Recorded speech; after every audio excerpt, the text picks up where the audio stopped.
Today is October 5th, 2016. I am here reporting from the Breaking News Studios here in Atlanta, Georgia. I come here today to commemorate the 227th anniversary of the March of Versailles. On this day in 1789, an angry mob of nearly 7,000 working women armed with pitchforks, pikes, and muskets marched in the rain from Paris to Versailles in what would be a pivotal moment in intensifying the French Revolution. For this major moment, we have sent a field reporter to Paris on the events occurring there. Now, let's zoom into Josh Layfield in Paris near the Eiffel Tower. Thank you, Arsh. I am here today in beautiful Paris, France, the starting location of the Women's March to Versailles. The Women's March to Versailles was started by the extreme cost of a single loaf of bread. The cost of bread rose so high value because the Third Estate was not producing enough grain to make the bread. The women consumers and merchants were done with the prices of bread, which in today's value would cost $21,120.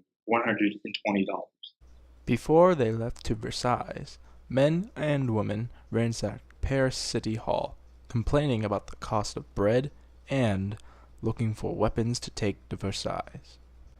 Marquis Lafayette, the commander-in-chief of Paris, warned the king about the march by sending a horseman ahead to Versailles. The women had to march 15 miles from Paris to Versailles in the rain. A gathering of women arrived at Versailles, wet, armed, and angered toward the crown of France, sitting cozy in their palace.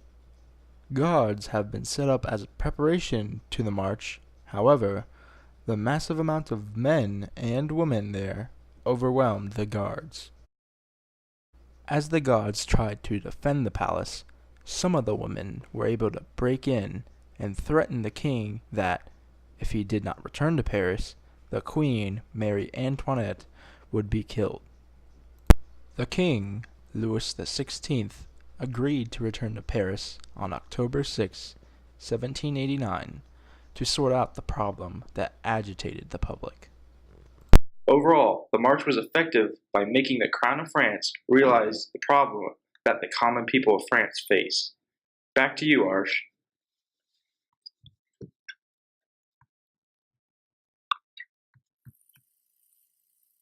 Thank you, Josh, for reporting from Paris. Now, the Women's March brought to an end of a great monarchy of France, but even greater significance, it forever transformed the role of women in the revolution and what political gain they would expect for themselves. What immediately followed these events amounted to nothing less than a sub-revolution for the women of France.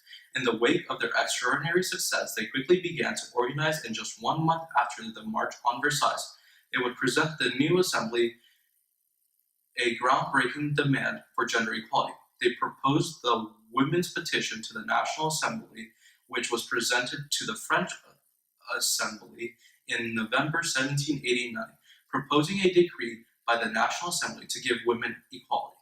There were thousands of petitions presented to the National Assembly. This one was not discussed. This petition was eventually adopted in early 1791. Thank you for watching this special broadcast, and from me and my team, we would like to say goodbye.